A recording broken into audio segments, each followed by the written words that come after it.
y'all. I'm Kimberly Warner, mama of two, lover of shoes, and serial entrepreneur. I've dedicated my life to helping women succeed in business by just being themselves. But the path isn't always easy.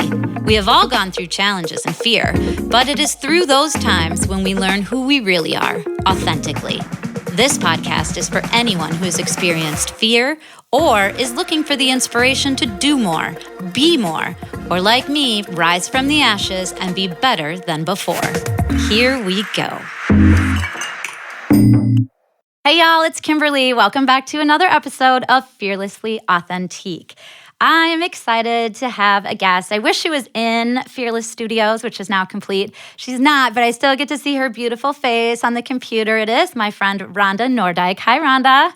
Hey, hi, Kimberly. How are you? I'm great. I'm so glad to have you on Fearlessly Authentique.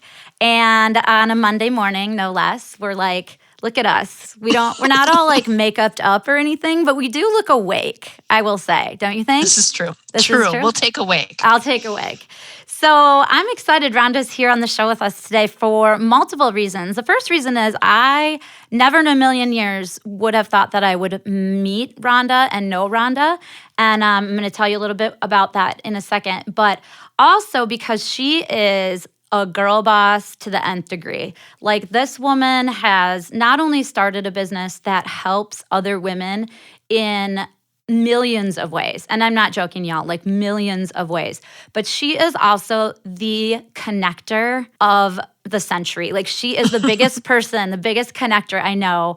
And for anyone that's ever read The Tipping Point, Malcolm Gladwell, right? You know, he talks about different types of people. There's connectors, there's mavens, there's salespeople, all of that. I am definitely a salesperson, and you are 100% a connector, which is so incredible. And as a woman in business, it's super important to have connectors in your life. It fills their cup, but it also helps spread the wealth, if you will. And so I met Rhonda just real quickly. She owns a business that is called Women's Financial Wellness Center, and it is a Wisconsin local business. And what she specializes in basically is going through the divorce process with a woman and helping her through each and every step of that process. So I was introduced to Rhonda not at the beginning or middle necessarily of my divorce, but through a really good friend of mine, Susan, who is part of Rhonda's network as well. And I was kind of almost on the tail end of the negotiations and all of that. And I hired Rhonda to give me a consult and kind of, show me some things. And I can say without a doubt, she made the biggest, I'm getting goosebumps right now, and I might even cry a little bit. And I hate when I cry on the podcast, but I think other people just understand then that it's so genuine. Because what you taught me, I never would have felt confident enough to say, not only to my lawyer, where you helped with that as well, but in general, like in court or whatever, I would not have had the confidence, nor would I have had the knowledge. But what I learned and what Rhonda taught me in the short time that I spent with her was worth every single penny that I spent, because it got me back loads. And I don't want to sound like, sassy pants or whatever, but it got me back a lot of money, truly, that I deserved, that was mine, that I was sort of being manipulated out of. And I don't know if that's a fair assessment of how we met, but would you say that's the same thing? Is that in terms of how we met? Yeah, absolutely. So tell us about you. I know you have 3 kids. How old are they? You're married. Tell us, your husband's name, all that stuff. And how long have you had WFWC? So I have 3 daughters. So it's like preteen, teenage in my house. So Love 12, that. 14, and 15. My 15-year-old just got her temps. So of course, Mine she too. thinks that she has to drive everywhere. Yeah. Familiar with that. And then I'm also familiar with the heart attacks, right? When you're driving and they're driving. And I'm like, this is a job for your dad. I'm just saying. Well, the funny thing about that is my middle daughter is extremely sassy. She is essentially the mini me. And so she decides that she is not taking any chances and she's going to she wears a bike helmet and sits in the back and hangs on. And she is as serious. I mean, she's the short little petite blonde, spunky and sassy girl at 14 who's like, I'm not taking any chances with her behind the wheel. Right. I'm making sure that I'm protected. And she's wearing a bike helmet and it is it's hilarious. I love but yes, it. 3 daughters. It's crazy. Yeah. So I'm married. I live outside of Milwaukee and I started my business 6 years ago. I had been in the financial industry as an advisor, as a planner for close to 12 years in a variety of different roles, marketing, business development, and then the financial piece. My husband and I were running together a registered investment advisory company. And, I just saw a lot of women that were coming through our doors that were going through divorce. And I was able to help them, but on a limited scope. Because the financial industry has very specific parameters of things that you need to be doing. And I wanted to do a deeper dive. I wanted to have a greater impact on women's lives. And so I left the financial industry in 2014 to open Women's Financial Wellness Center. And that was a really challenging time. I always tell people I left with a business plan, a small bag of items, and a vision. And I marched to my new office and I sat there and I was like, what did I just do? I love that I love that statement for sure. But at the same time, my heart is sort of racing because I did that, very similar, did the same thing. I wasn't looking to open a store. And then the same day I signed a lease. And then you're like, oh crap, now what? Right? Right? Yes. We're really doing it, Harry. That was my comment, from Dumb and Dumber. I'm like, we're really doing it, Harry. There's no looking back. We signed the lease and here we go, right? Right. And, it was amazing. The level of support that we got very early on was pretty fantastic. And I think for the first time, I didn't have to answer to anybody in compliance or whatever. I could just do. And so the first year we had several TV and radio interviews and the embracing of the community was great. Everybody was like, this is fantastic. What a great idea. And I think that's mostly because there's really nothing else of its kind that I've ever seen or heard of nationwide. And I don't know if that's a true statement, but I feel like it's a pretty fair statement, right? You kind of had a vision that no one's ever had before. And it really is all encompassing, what you do. So, okay, keep going. Sorry, I wanted to emphasize the fact that there is nothing else like Women's Financial Wellness Center out there. And in fact, you help women nationwide. True. Yes, absolutely. And that was the thing, Kimberly, is I had looked to say, gosh, there's got to be an easier way than me starting from scratch. Is there an existing model that I could use as a framework? And it wasn't. So I ended up, building this business from scratch. And since that time, there has certainly been more of an emphasis on helping women go through divorce, but nobody is focusing only on women. And a lot of the CDFAs, so I'm a certified divorce financial analyst, fancy term for, yes, I know what I'm doing. And you had to go to school and take a test. Yeah. Yes. And it was pretty extensive. I spent a year, studying in between all my other responsibilities. It's a 4-part exam. It's not something that you crank out in a day. So, it was definitely, a process, but it allows me to not only, have the credibility in Wisconsin and beyond, but also I can be an expert witness in the courtrooom. And so that's really important. But anyways, so, navigating through those pieces certainly was a challenging time. And yet at the same time, there was never anybody who said this is the most ridiculous idea. Everybody was like, where were you 10 years ago? Right. Where were you 20 years ago? Where have you been? Right. And it was very clear that I had the mantle on me, the purpose on my life to spearhead this cause. And, when we first started the business, it was very support feeling. We did a lot of support. I don't know if support groups is the right word, but we did a lot of retreats and a lot of the feel was very different. It was very warm and welcoming, which it still is. But as time has gone on, the message has gotten more bold. The message has gotten stronger. It's been more and more clear that there's a lot of work to do in the divorce industry, not just in Wisconsin, but across the country. And there's still a lot of injustice that's happening. For sure. And especially with, sadly, in my opinion, divorce attorneys. A lot of them have been doing it for many, many years. I feel like they probably get a little ho-hum, sort of just totally. Bored, if you will. And especially with a divorce like mine where there wasn't a lot of contention. I mean, we were very amicable, and I don't think that that's the norm. In fact, you've told me that's not the norm. Like more times than not, there's a lot of animosity and fighting and arguing and mediation and all of that. But I feel like they get complacent a little bit, and they're starting to see every divorce looks the same. And so a lot of times as a woman, and this was my perception, is that my voice wasn't being heard. And if it was being heard, it wasn't being taken to heart, or it was as if I was kind of like an idiot. I kept feeling like he was always like, okay, but Kimberly, stop. And it's like, no, I pay you like $500 an hour or whatever it is for you to listen to me. Like, that's the whole point, right? And Totally. so, I mean, I don't know if that's a full piece of what you're talking about, but I know for me personally, that was part of what you helped me with, was that I felt like I was screaming, like, hello, I'm in the middle of the lake, waving my arms, drowning, and no people are standing on the, all these lawyers and whatever, they're standing over there, they're seeing me, even the mediator, but I'm still drowning, and no one is helping me the way I needed to be helped. And that's where you came in. Totally. And I think that's an important piece of it, because anybody that knows you, right, knows that you are a very confident, assertive person, right? True. And I always say, okay, if this process is hard for the women that come into this, now, not to say that the divorce doesn't shake people off of their game a little bit, because it does. Right. But nonetheless, at your core, you are a very confident, assertive, not willing to take, not afraid to take risks kind of person. You have somebody who's meek, right, and has low self-esteem and isn't confident. Right. What did you do to them, right? Because it's already hard enough for the people that... Right.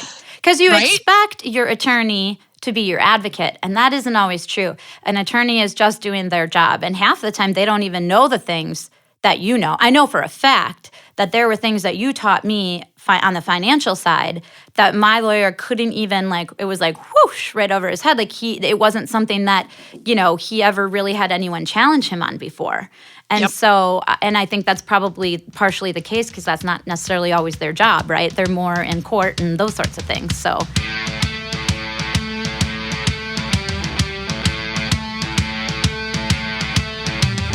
So it's that time again. Time to give a gift. It's your friend's birthday. It's your coworker's retirement. It is your mother and father's anniversary. And in the times that we are living currently of COVID, what can you do to give the perfect gift that isn't a gift card? You can come to Authentique Gifts, downtown Kenosha, or go to AuthentiqueGifts.com online. You will find the biggest selection of unique gifts, things for men, things for babies and kids, things for girlfriends, things for mothers, things for grandmothers, things for grandpas, dads, the whole nine, and we gift wrap it to boot. Boxes, bows, tags. 90% of the vendors that I carry are women, small business owners, and the other 10%, some of the bigger decor companies and things like that, because we want to offer something for everyone, but we have something at every price point. If you don't see it on our website and you're curious about some of the one-of-a-kind things we have, you can call us at 262-612-3032, and we can text you pictures of live product that we have in the store that you can have the chance to give as the most amazing gift ever. AuthentiqueGifts.com, 625 57th Street, Kenosha, Wisconsin.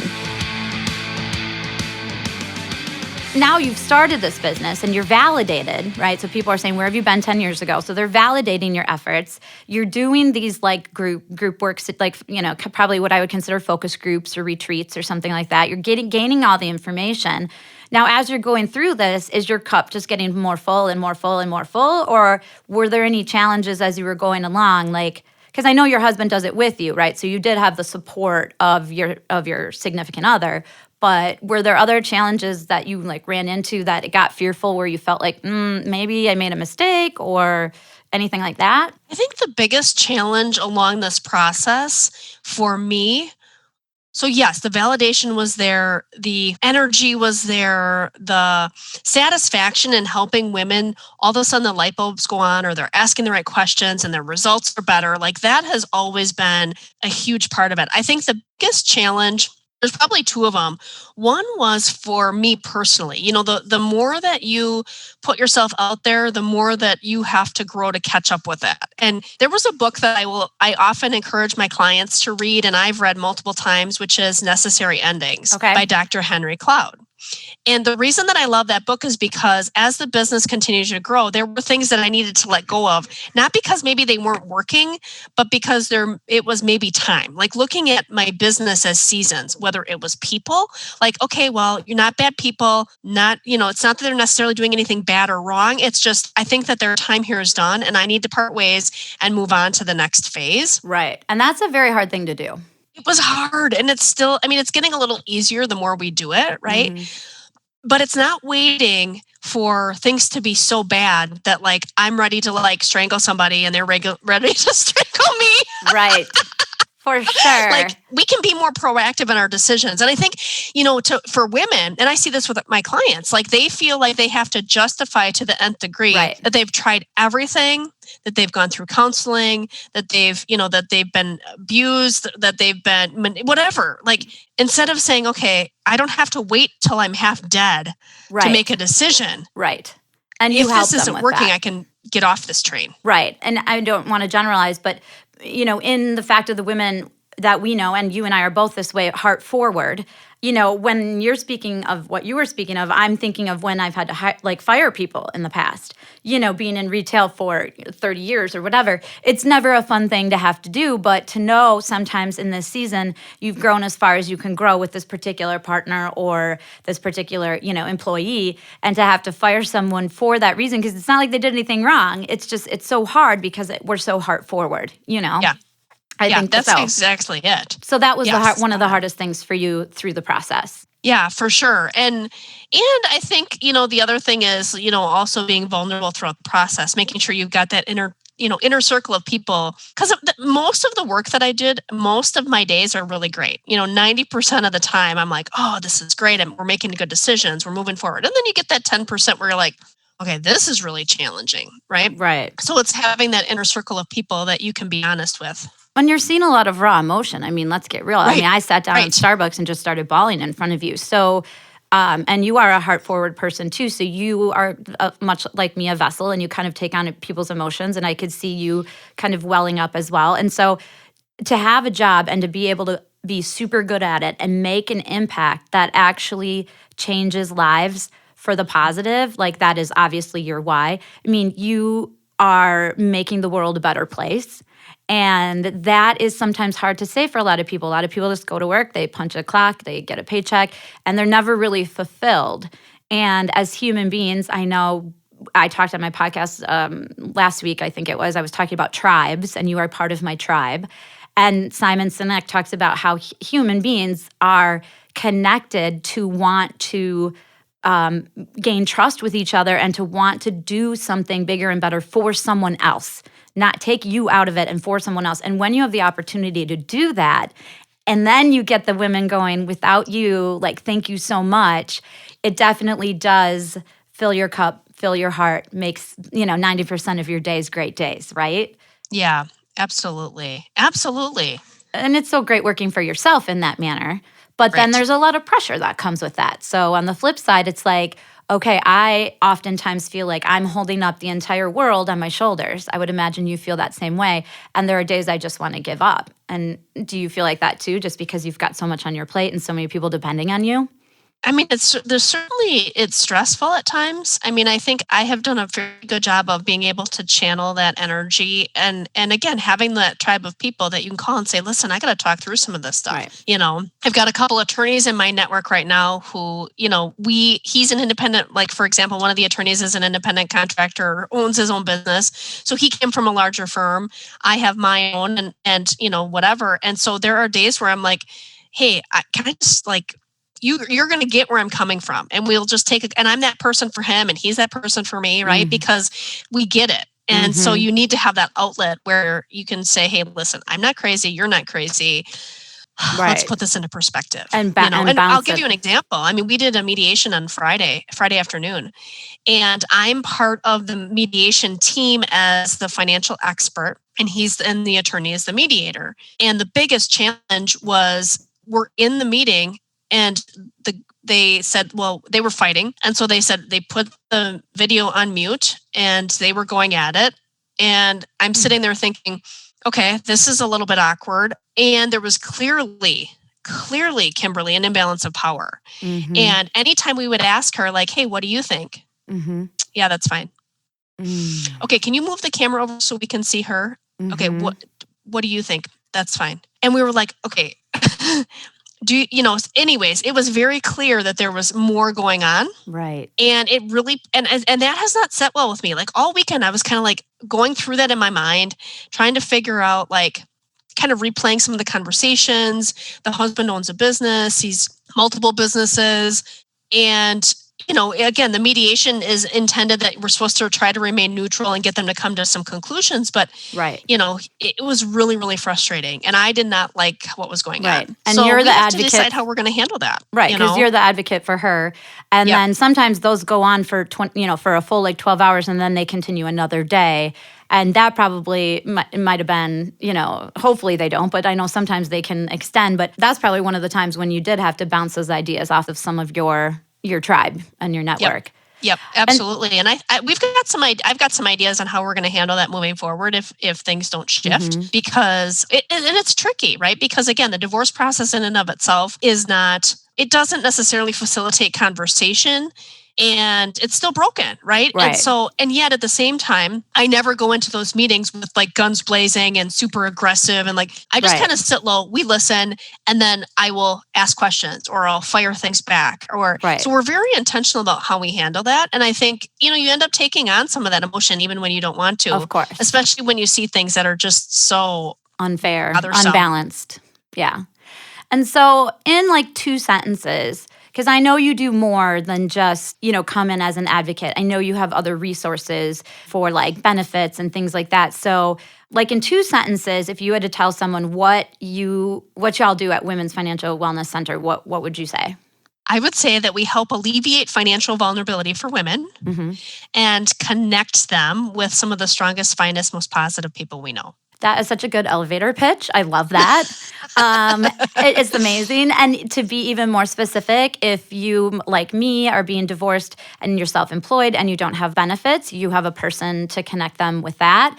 Let's say they maybe never did any of the budgeting or wrote any of the bills because the husband always took care of that and they don't know how to budget or moving forward on a new, income situation. You have connected people, for that as well. Yes. So we do a lot of the budget stuff in-house, and it becomes a really important part of it. So I would say one-stop shop, right? Literally anything related to the divorce process. We have somebody, from private investigators to mortgage brokers, real estate agents, health and life insurance benefits, you name it, we've got it. And I think that's an important part because a lot of the times, women, right, we don't even know what we should be asking, and all the things that we're going to need throughout the process. It can be overwhelming. So we help make those introductions. Yeah. It's so overwhelming. Yeah. And you have some of the best people in their fields that are connected with WFWC. So you're not just getting you're getting also top of the line leaders in their fields.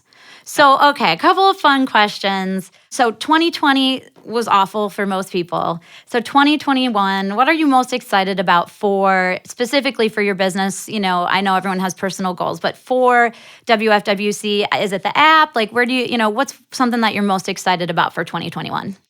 Honestly, I think overall it's our theme, which is being bold.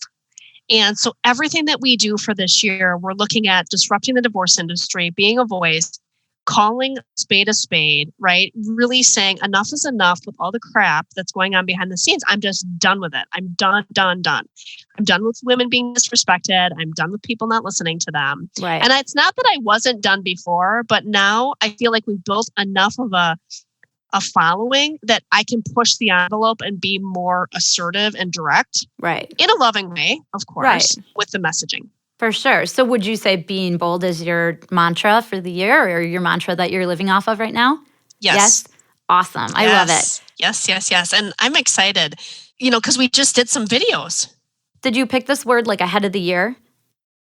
Or did it just sort of come to you recently? Be bold. At the end of December. You're excited, be bold, because you have some other things that are coming up. Yes, absolutely. And, thankfully, right, we are looking at more TV and radio, of course, but we also did some recent commercials. And so I can't wait for everybody to see that, one of which includes you. Me too. Just Yay. sharing a lovely testimonial, and we had the opportunity to spend a good part of a day doing some recording. And those videos they're going to push the envelope. And Right. I think it's really great. So They were really well constructed from what I saw. And so you also have your own podcast. So I'm excited that you're on mine, and I'm also excited to be on yours. What is your podcast called, and is it on all the platforms? Yes, absolutely. It's called Divorce Conversations for Women. And Okay. so we talk about all different types of topics related to divorce, not just financial. And so, yes, it's available on all the platforms: iTunes, iHeartRadio, Spotify, Google Play, all of that. So, yes, they can find us anywhere they listen to podcasts. I love it, love it, love it. So my friend Rhonda Noordyk, Women's Financial Wellness Center, you can find her website at wfwcdivorce.com. wfwcdivorce.com. We have had so much fun talking with you, but before we leave, I need to know my favorite question that I ask everyone, which is, if you were Oprah and you could give everyone in your life, everyone that you meet, this particular item, no matter how expensive or inexpensive it is, something you use every day, just something that you love, what would be your, you get a car, you get a car, you get a car? What would your item be? I love that. So my item would be, now this is probably mainly for women, sorry guys, but it is what it is. It's a tool called the Bondi Boost, and it's basically like a large crimper from the 80s. Oh my gosh. Okay. Start back again. What is it called? Because I think I need it. It's super easy to use, and you get great volume on your hair, and it's just like, it makes your hair nice and wavy, and it's super fast. So is this what you use? Because your hair looked awesome on the commercial. Is this what you use? Yes. And what is it called again? It's called the Bondi Boost. Bondy? I think it's Bondi. And then Boost. Okay, I'm going online to order one today because your hair looked awesome. Oh, thank you. It's amazing. It's one of those things where you see on, social media, you're like, do I do it? Do I not? Where it says shop now. I buy it every time. Yes. So yes, everybody gets one of those. That would be awesome. So they can have amazing hair and feel fantastic every day. Bondi Boost. I love it. Now I'm going to have to get one for sure. I have had so much fun talking with you. I look forward to being on your podcast. I think that what you're doing is so influential. It is so powerful. And it means so much when you love what you do and you do what you love and you're able to affect human life, especially women's lives, for the better. Rhonda Noordyk, thank you so much for being on Fearlessly Authentique this week. And again, if y'all want to find her, you can find her at wfwcdivorce.com. Thank you for listening to Fearlessly Authentique. My mom hopes this episode empowered you to be fearless. Please remember to subscribe wherever you get your podcast. Share, rate, and comment because my mom wants to hear all of your feedback. Contact her directly at fearless@fearlesslyauthentique.com. Hosted and executive produced by my mom, Kimberly Warner, produced and mixed by Steve Hawkins, and co-hosted by Eddie Polanzani. Connect with us on social media via fearlesslyauthentique.com. Copyright Fearlessly Authentique 2020.